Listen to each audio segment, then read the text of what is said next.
మళ్ళా చిలుకూరుపేటలో ఒక అద్భుతమైన బహిరంగ సభ జరుగుతుంది, మాకు హైప్ పెరిగిపోద్దని పెద్ద హంగామా చేశారు. చిలుకూరుపేటలో ఏదది ప్రజాగళం, అప్పుడేమో యువగళం, ఇప్పుడు ప్రజాగళం అని పెట్టారు.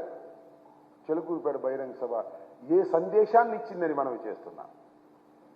టోటల్ వీక్నెస్ని మీరు ముగ్గురు కలిసి పోటీ చేసినా మీకు బలం లేదు, జగన్మోహన్ రెడ్డి గారిని ఓడించలేరు అనేటటువంటి స్పష్టమైనటువంటి సందేశాన్ని రాష్ట్ర ప్రజానీకానికి ఇచ్చినటువంటి సభ మీ ప్రజాగళం. ప్రధానమంత్రి వచ్చి మాట్లాడినటువంటి ఆ సభ తర్వాత కూడా మీకు హైప్ రాలేదు, ప్రజలు మిమ్మల్ని నమ్మేటటువంటి పరిస్థితి లేదు. అక్కడ ఎవరు ఏం మాట్లాడారో నేను విపులంగా చెప్పవలసిన అవసరం లేదు, కానీ మీ మాట్లాడిన తీరును బట్టే మీరు మీ ఓటమిని అంగీకరించారు అనేది చాలా స్పష్టంగా అర్థమైపోయినటువంటి అంశం. ఒకటి, జెండా సభ తర్వాత ఒక అభద్రతాభావం నారా చంద్రబాబు నాయుడు గారికి, మళ్ళా తర్వాత నిన్న జరిగినటువంటి ప్రజాగళం తర్వాత ఒక అభద్రతాభావం. నీ జీవితం అంతా అభద్రతాభావంతోనే బతుకుతున్నావు ఇవాళ జగన్మోహన్ రెడ్డి గారు వచ్చిన తర్వాత. నా తెలియగడుతున్నాయా నారా చంద్రబాబు నాయుడు గారు, మీరు ఎప్పుడు రాజకీయాల్లో ప్రవేశించారు? డాక్టర్ వైఎస్ రాజశేఖర రెడ్డి గారు మీరు ఒకేసారి రాజకీయాల్లో ప్రవేశించారు. డాక్టర్ వైఎస్ రాజశేఖర రెడ్డి గారు జగన్మోహన్ రెడ్డి గారి తండ్రి, ఆయన కుమారుడు దురదృష్టవశాత్తు ఆయన మరణించాడు. ఆయన కుమారుడు పార్టీ పెడితే అప్పుడెప్పుడో పెట్టిన రాజకీయ పార్టీ, అప్పుడెప్పుడో రాజకీయాల్లోకి వచ్చిన నువ్వు నీ కుమారుడు వయసున్న రాజశేఖర రెడ్డి గారి కుమారుడితో సింగిల్గా రాలేకపోతున్నావే, ఇది నీ వైఫల్యం కాదా? ఇది నీ అభద్రతాభావం కాదా? ఇద్దరితో కలిసి రావడానికి కూడా అభద్రతాభావం, ముగ్గురితో కలిసి వస్తున్నావు అప్పుడు అభద్రతాభావమే.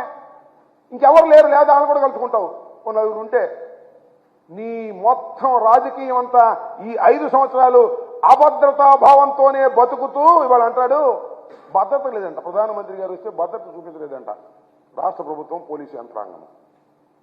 ఏమైనా తెలియగెడతాను నారా చంద్రబాబు నాయుడు గారు, మీరు చాలా అనుభవజ్ఞులు కదా, 40 సంవత్సరాల పైచులకు రాజకీయ చరిత్ర ఉంది కదా, 14 సంవత్సరాలు ముఖ్యమంత్రిగా చేశారు కదా, ఎన్నో మహానాడులు తీర్చిదిద్దారు కదా, ఎన్నో బహిరంగ సభలు నిర్వహించారు కదా. జగన్మోహన్ రెడ్డి గారు కానీ ఎక్కువ బహిరంగ సభలు చేశావు నువ్వు నీ జీవితంలో. నీ దుంప దగ్గర ప్రధానమంత్రి వస్తుంటే మైకు కూడా సరి చేసుకోలేని వాడివి, మైకు కూడా ప్రధానమంత్రి మాట్లాడేటప్పుడు వినిపించుకోకుండా పోతే అది భద్రతా వైఫల్యమా? That is not your negligence. అది నెగ్లిజెన్స్ కాదా? అది నీ అభద్రతాభావం కాదా? ప్రజాగళంలో మైకు మూగబోయింది అంటే అది అపశకునము కాదా? అది నీ ఓటమికి దారి తీస్తుందని అర్థము కాదా? ఒక్కసారి ఆలోచించుకోమని మనవి చేస్తున్నాం. ప్రజాగళంలో నువ్వు ఏర్పాటు చేసుకున్నటువంటి ఒక రాజకీయ మీటింగ్లో మైకు సరిగా పనిచేయకపోతే, ఆ మిక్సింగ్ ప్రజల మధ్యన ఎక్కడో తీసుకెళ్లి పెడితే, అది పని చేయకపోతే అది భద్రతాలోపం అని ప్రభుత్వాల మీద నెట్టేస్తున్నావే. ఏమిటి దౌర్భాగ్యమైనటువంటి పరిస్థితి? అసలు నువ్వు మాట్లాడుతున్నప్పుడు కానీ, పవన్ కళ్యాణ్ గారు మాట్లాడుతున్నప్పుడు కానీ, మోడీ గారు మాట్లాడుతున్నప్పుడు కానీ చైర్లన్నీ ఖాళీగా ఉన్నాయే. ఎందుకు ఖాళీగా ఉన్నాయి? అది కూడా ప్రభుత్వ భద్రత లోపమా?